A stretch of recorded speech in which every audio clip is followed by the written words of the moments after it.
Le Rami du roi grenouille est un jeu qui permet à 2, 3 ou 4 joueurs de grande section CP ou CE1 de jouer ensemble. Le matériel est composé d'un plateau de jeu A3 plastifié, des pions qui marqueront les points gagnés, un jeu de 75 cartes lettres et 4 bandes plastifiées pour poser les pions et facilement les compter à la fin. Les objectifs spécifiques de ce jeu est de savoir reconstituer des mots en exerçant l'anticipation. Pour écrire un mot, il me manque le R ou le G par exemple. Il s'agit aussi de bien pouvoir les orienter afin de faciliter le travail de reconstitution du mot.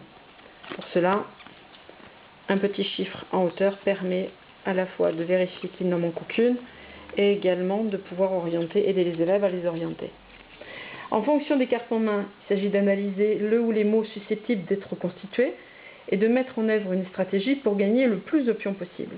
Puis il s'agit aussi de gérer ses émotions, ce qui n'est pas une mince affaire.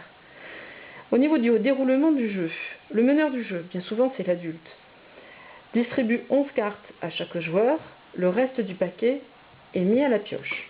Quand vient son tour, le joueur pioche une carte et doit se débarrasser d'une autre carte. Avant, il doit vérifier qui peut ou non poser un mot en fonction des lettres qu'il a. Quand on est en grande section, ou même CP, on peut encore poser ses lettres devant soi afin de faciliter ce travail. Alors, par rapport aux mots qui existent ici et qui ont été choisis en fonction des mots référents qui font partie du conte Le Roi Grenouille et qui figurent également dans le fichier d'exploitation en liaison avec à la fois le Kamishibai et également le conte traditionnel qu'on peut trouver en album.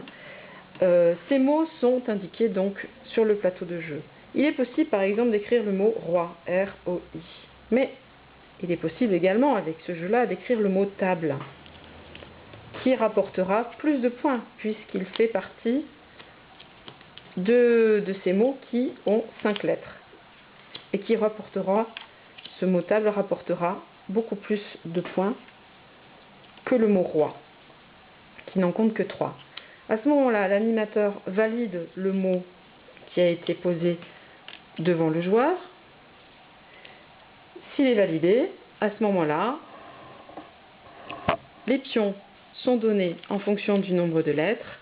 Le joueur récupère 5 pions qu'il va poser sur sa petite tablette de pions et qui permet à la fin de comptabiliser rapidement le nombre de points que chaque joueur a obtenu. Une fois qu'il a posé son mot, il n'oublie pas de poser sa carte au niveau du talon. Quand la pioche est terminée, on retourne au talon pour refaire à nouveau une pioche. Et le jeu s'arrête quand tous les mots ont été écrits. Et une fois que tous les mots ont été écrits, il s'agit aussi de compter le nombre de pions qu'ont gagné les joueurs. Celui qui en a obtenu le plus a gagné.